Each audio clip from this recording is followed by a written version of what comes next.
کوئی مذہب نہیں ہوتا، اور ہم یہ مطالبہ کرتے ہیں کہ دہشت گردوں کو بلا کسی تفریق ان کو فل فور گرفتار کیا جائے اور نیشنل ایکشن پلان پہ بلا تفریق اور بلا تاخیر فل فور عمل کیا جائے۔ اس موقع پہ میں پاکستان تحریک انصاف کی تمام لیڈر کی ادا کرتا ہوں کہ اس مشکل وقت میں آپ یہاں پہ تشریف لائے، اور حقیقی NA 48 جناب سید محمد علی بخاری صاحب، میم شاندانہ گلزار صاحبہ، جنید اکبر صاحب، عمر ڈوگر صاحب، اعظم سواتی صاحب اور دیگر تمام لیڈرشپ جو یہاں پہ موجود ہے، ہم آپ کا شکریہ ادا کرتے ہیں کہ آپ ان مشکل اور کٹھن حالات میں ہمارے ساتھ کھڑے ہوئے۔ اللہ پاک آپ کو جزائے خیر عطا فرمائے۔ اس موقع پر میں جتنے شہداء ہیں ان کے لواحقین سے ہم دلی تعزیت کرتے ہیں اور دعا گو ہیں کہ اللہ تعالیٰ ان کے درجات بلند فرمائیں اور تمام زخمیوں کو جلد از جلد صحت یاب کریں۔ کے اندر یہ ایک بہت بڑا ثانیہ رونما ہوا جی کچھ دن قبل، اور میں ان لوگوں میں شامل تھا جو سب سے پہلے فیمز ہاسپٹل گئے اور وہاں جا کے سارے زخمیوں کی بھی عیادت کی، اور جو مورچریز میں جو ڈیڈ باڈیز تھیں اس کے حوالے سے بھی۔ اس کے بعد 4 ہاسپٹلس تھے یہاں پر، صاحب جنید صاحب اور ڈوگر صاحب ہمارے اس کے ارد گرد۔ فیمز ہاسپٹل وہاں پر اب جب ہم گئے تو بھرا ہوا تھا ہاسپٹل وہ زخمیوں سے، ہولی کلینک ہاسپٹل تھا بھرا ہوا تھا زخمیوں سے، یہاں پر پرائیویٹ ہاسپٹل ہے راول ہاسپٹل وہ، اور ایک علی ہاسپٹل تھا آگے۔ یہ 4 ہاسپٹلس کے اندر ہمارے سارے یہاں پر جتنے بھی موجود تھے زخمی اور شہداء وہ سارے اپنی مدد آپ کے تحت پہنچے، اور ایک عجیب و غریب میں کہتا ہوں کہ قیامت صغریٰ کا منظر تھا وہاں پر جب ہم گئے۔ اس کے بعد سے آج تک روز جو لوگ بہت سیریس تھے ان کی ڈیتھ ہو رہی ہیں، ان کی شہادتیں ہو رہی ہیں، روز 2 3 4 باڈیز جو ہیں وہ آ رہی ہیں، اور لا تعداد زخمی لوگ۔ ابھی انشاءاللہ ہم ہاسپٹل بھی جائیں گے دوبارہ آپ لوگوں کو لے کے، تو آپ کو پتہ چلے گا سارے اسپتالوں میں۔ دین اس کے بعد جو پرائیویٹ ہاسپٹل تھے یہاں سے شفٹ کیے گئے وہاں پر۔ جب بشارت امامی صاحب یہاں پر امامت بھی کراتے ہیں، مقامی ہیں ہمارے، بزرگ بھی ہیں ہمارے یہاں پر، گاؤں بھی ان کا ہے کیونکہ ڈیولپ ہو چکا ہے ساتھ، جیسے انہوں نے بتایا یونیورسٹیز اور باقی چیزیں آ گئیں۔ پھر ہمارے KP سے اور گلگت بلتستان سے بہت سے لوگ یہاں پر آباد ہوئے، اور اس ویسینٹی میں آلموسٹ 4 کلومیٹر کے ریڈیس کے علاقے میں یہاں سب سے بڑا اجتماع ہوتا ہے، اور سجدے میں تھے یہ، پہلی رکعت ہو چکی تھی جب ہم پہنچے تو یہ پتہ چلا، اور ہم دلی طور پہ اپنے پارٹی کی طرف سے، میں کیونکہ اپنی پارٹی کا نمائندہ ہوں، یہاں اپنے جتنے MNAs بیٹھے ہیں ہمارے یہاں، سینیٹرز آئے ہیں ساتھ، جتنے لوگ ہیں ہم اپنے تہ دل سے آپ کے ساتھ ہیں، رائے صاحب تمام شہداء کے ساتھ ہیں۔ مجھے ابھی انہوں نے اطلاع دی کہ کچھ شہداء کے گھر ساتھ جڑے ہوئے ہیں، ابھی ٹائم کی قلت ہے لیکن میں ان کے پاس ضرور جاؤں گا، اور جاتے وقت حاضریاں بھی لگائیں گے اور سب کے گھر بھی جائیں گے۔ اور میں نے کل یہ میڈیا پہ 6 چینلز پہ بیٹھ کے کہا کہ حکومت نے کمپنسیشن کی بات ہی نہیں کی، انسانی جانی کوئی کمپنسیشن نہیں ہے، انسانی جانی کوئی کمپنسیشن نہیں ہے۔ اور یہ آپ اگر کل دیکھیں تو کل 6 چینلز کے اوپر بیٹھ کے میں نے یہ بات کہی کہ کسی قسم کی کوئی کمپنسیشن نہیں آئی۔ سیکنڈلی آپ کی فیلئر ہے آن دا پارٹ آف ایڈمنسٹریشن، چاہے وہ چیف کمشنر ہو، چاہے وہ ڈپٹی کمشنر ہو، چاہے وہ IG ہو۔ 3 مہینے میں 2 بلاسٹ ہو چکے، اسلام آباد کچہری میں ہوا اور اس کے بعد یہ بلاسٹ ہوا جمعے کی نماز۔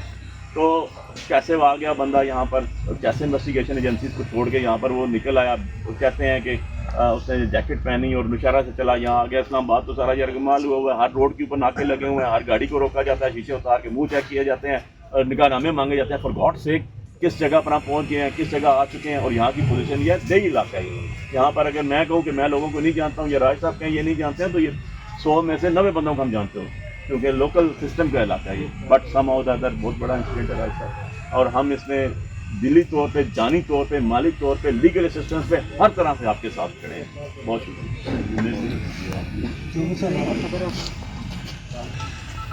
پاکستان تحریک انصاف ہر ظلم کے خلاف، اور یہ جو ثانیہ ہے اس کے بارے میں الفاظ نہیں رہتے، یہ اتنا بڑا واقعہ ہے، اور اس طریقے سے جو یہاں کے لوگ ہیں انہوں نے جو جذبات کا اظہار کیا ہے پاکستان کے لیے، امت مسلمہ کی یکجہتی کے لیے، میں سمجھتا ہوں ان کو خراج تحسین پیش کرنا چاہیے۔ یہ جذبات رکھنا اتنے بڑے ثانیے کے بعد ایک بہت ہی عظیم مقام ان لوگوں کا ہے۔ اللہ میاں یہ یکجہتی قائم رکھے امت مسلمہ میں، اور وہ لوگ جو فرقہ واریت کو جنم دے رہے ہیں یا بڑھاوا دے رہے ہیں، ہم ان کی شدید الفاظ میں مذمت کرتے ہیں، اور ہر فورم کے اوپر یہ آواز اٹھائیں گے کہ دہشت گردوں کا خاتمہ ہونا چاہیے۔ اور فرقہ واریت کو کسی کو پروموٹ کرنے کی اجازت نہیں ہونی چاہیے. اور انشاءاللہ اگر ساری قوم متحد رہے گی اس والے ایک مسئلے میں تو کامیابی ضرور ہمارے قدم ہے انشاءاللہ. بسم اللہ الرحمن الرحیم. پہلے تو ہم اس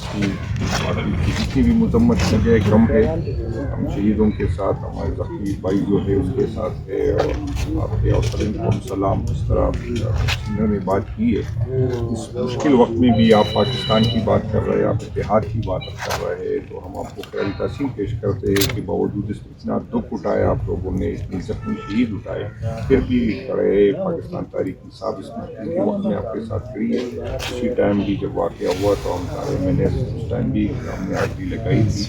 اور ہم اس کو جتنی بھی اس کی مذمت کرے یہی بات ہے کہ آپ کو کہہ رہے کہ اس کا کوئی مذہب نہیں، اس وہ انسان ہی نہیں جو اس طرح کی چیز کو سپورٹ کرے، اس طرح کی چیزیں کرے. نہ کسی مذہب میں اس کی اجازت ہے اور نہ کسی انسانیت میں اس کی اجازت ہے. جہاں بھی دہشت گرد ہو، جہاں بھی دہشت گردی، پاکستان تحریک انصاف اس کی مذمت کرتی ہے اور مظلوم کے ساتھ کھڑی ہے. اور حکومت کو یہی سمجھتے ہیں کہ آپ اپنی ذمہ داری ادا کریں. بدقسمتی یہاں پر یہ ہے کہ جن کی کام ہمیں ہماری سیکیورٹی دینی ہی، ہمیں تحفظ دینا ہے، وہ کسی اور کام میں پڑ گئے. تو اسی طرح کی پوزیشن آتی ہے جس کی آپ ایک جو غریب بندہ جس کا کوئی رشتہ دار نہیں ہے، جس کا کوئی جاننے والا، اس کو تو سسپینڈ کرتے ہیں. لیکن جو بڑے جو اس عہدوں پہ مراد لیتے ہیں، عیاشیاں کرتے ہیں، وہ شاید اب بھی کرکٹ میں مصروف ہے، لیکن شاید وہ بہت بڑے لوگ ہیں تو اس سے کوئی پوچھنے والا نہیں ہے. تو ہم جس کی نااہلی ہے، جس کی ہم یہی پارٹی کی طرف سے یہی ہماری ڈیمانڈ ہے کہ اس کو انصاف کے کٹہرے میں لیا جائے، اور دہشت گردوں کا جو اس واقعے میں ملوث ہے اور جو ان کے پیچھے سب کو جو ہے اس کو عوام کو بتایا جائے کہ کون اس کے واقعے میں کس طرح کے واقعات ہوتے ہیں، تو اس پہ مٹی ڈالا جاتا ہے، نہیں بتایا جاتا ہے. اور یہ چیز بھی عجیب سی ہے کہ وہاں ایک بندہ پشاور سے نکلے، نوخار سے کھلے اور راستے میں اس کی پتہ نہیں ہوتا، لیکن جب واقعہ ہوتا ہے تو لاش تو نہیں ملتی، لیکن شناختی کارڈ پہ مل جاتا ہے. پھر ہمیں پتہ چل جاتا ہے کہ یہ اسی 2.5 گھنٹے میں ہمیں پتہ چل جاتا ہے کہ افغانستان بھی گیا تھا، افغانستان سے. جب یہ جب لوگ جاتے ہیں اور آتے ہیں تو جن کی ذمہ داری ہے بارڈروں پہ، تو وہ مہربانی کر کے ذمہ داری